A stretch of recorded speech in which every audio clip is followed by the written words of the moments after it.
Our story begins with the city of Mecca. It is said that when Adam and Eve were first expelled from paradise, the two were separated, with Eve having landed near the city of Mecca, and Adam having landed somewhere in the Far East. After many years of searching for one another, Adam finally managed to make his way down through the Arabian Peninsula to Mecca, and it was at the top of Mount Arafat, just outside the city of Mecca, where the two were finally reunited. Mecca is also significant because it is considered the first place on earth that God Almighty was worshipped alone. And so, it was at that very spot that Abraham and his son Ishmael built the first house of worship for God.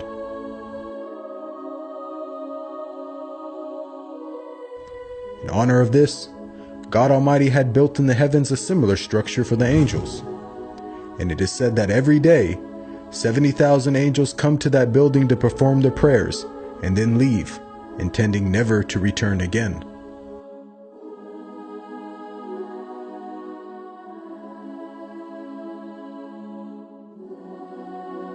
When Abraham and Ishmael had finished building the sacred house, there was still one brick that had to be put in its place.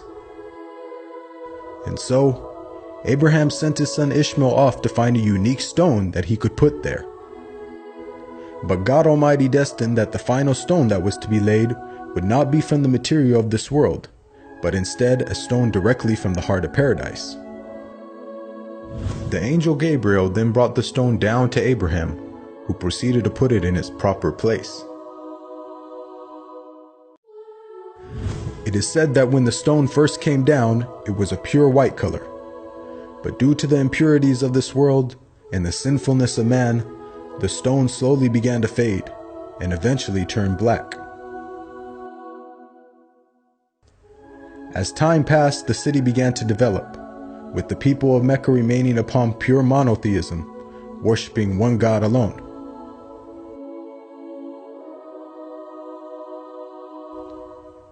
This despite the fact that their neighbors in Egypt, Mesopotamia, and the Levant had been practicing paganism for centuries. But this was all to change when a merchant by the name of Amr ibn Nuhay had decided to conduct his business outside of Mecca. Amr then proceeded to journey northwards until he reached the lands of Levant. There, Amr would witness for the first time things like modern architecture, advanced literature, and of course, the practice of paganism. Amr was so impressed by all that he had seen that before leaving, he asked if he could take one of the idols back home with him. The people agreed, and so Amr took the idol and placed it along with the other goods and merchandise in his caravan.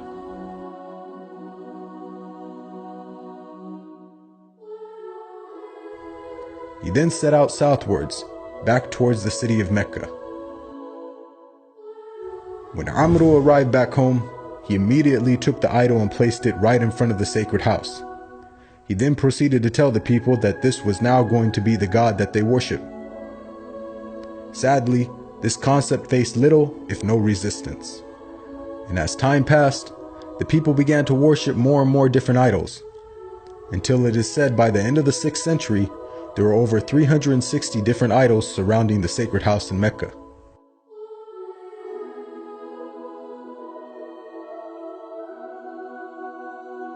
As the years passed and paganism became more prominent throughout the world, the people who still practiced monotheism knew that the coming of a new prophet was close at hand. And so, either through deductive reasoning or through interpretation of their holy text, many had concluded that the Arabian Peninsula was the most probable place God would send his new prophet. For at the time, the Roman Empire and the Persian Empire had extremely repressive governments and were hostile towards any type of rebellion, be it ideologically or politically. While the Arabian Peninsula, on the other hand, though also deeply mired in paganism, was a land ruled by tribal law and never had a real central government.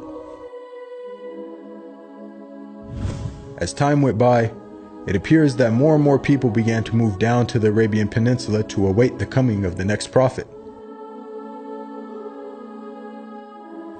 And so, in the very land in which man first worshipped his Creator, and where Abraham built the first house of worship for God alone, it was there where God had destined his last and final messenger would emerge.